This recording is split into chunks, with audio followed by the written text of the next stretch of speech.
Hi guys, welcome to another video blog. Today we're going to be going over a few hints and tips for your wedding day. So, our first one is, try to not tan too much before the wedding because you don't want to be super red or have like really strong strap lines. Also be careful with fake tan because blotches on hands or marks on your dress are really obvious in photographs. Don't be shy practicing some poses with your other half prior to the wedding because the more comfortable you guys are together, the more natural and better the photos will look. This of course doesn't mean that we expect you to be runway models. Our photography style is mostly candid, so we just want you to be natural with each other and we'll do the rest. So, some tips for the morning of your wedding. Make sure you've had plenty of rest the night before because you don't want baggy eyes. Have a good breakfast and drink plenty of water because it can be a very long and busy and likely very hot day, so it's super important to stay hydrated. Try to tidy up the room and the space you'll be getting ready in because clutter doesn't make for good photos. We don't expect it to be spotless, we know this isn't possible, so just try and tidy it the best you can. For us, we mainly use in front of the mirror and in front of the window or the big balcony doors, so these areas are priority.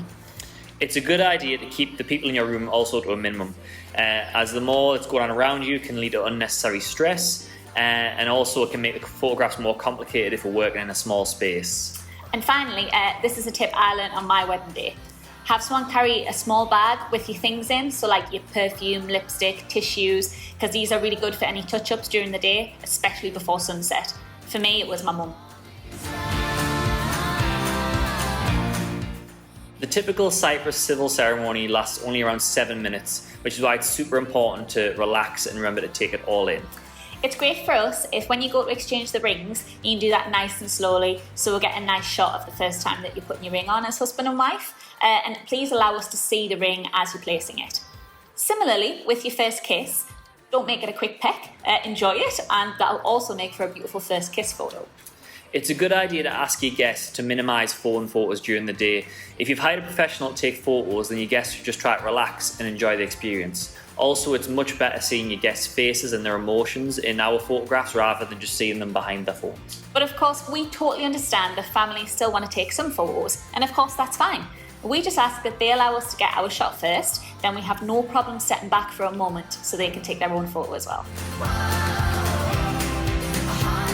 When it comes to the group photos, getting people to where they need to be can be the most time-consuming part. So it's a good idea to pre-assign somebody whose responsibility is to find the guests we need as we need them.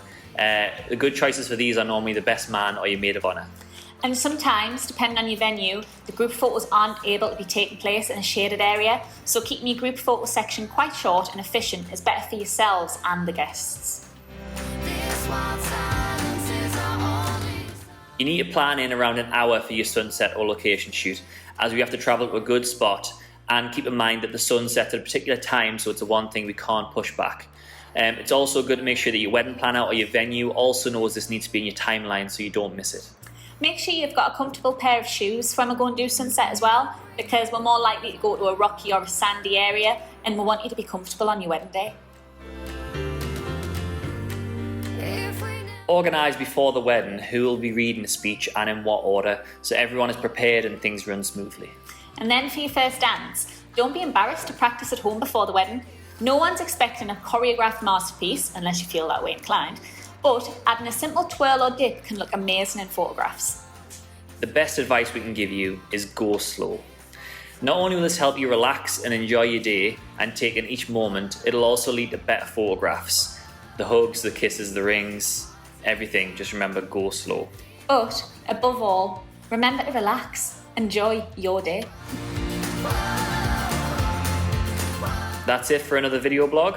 If you have any questions about this or any other video blog we've done, drop us a message anytime. Thanks for watching.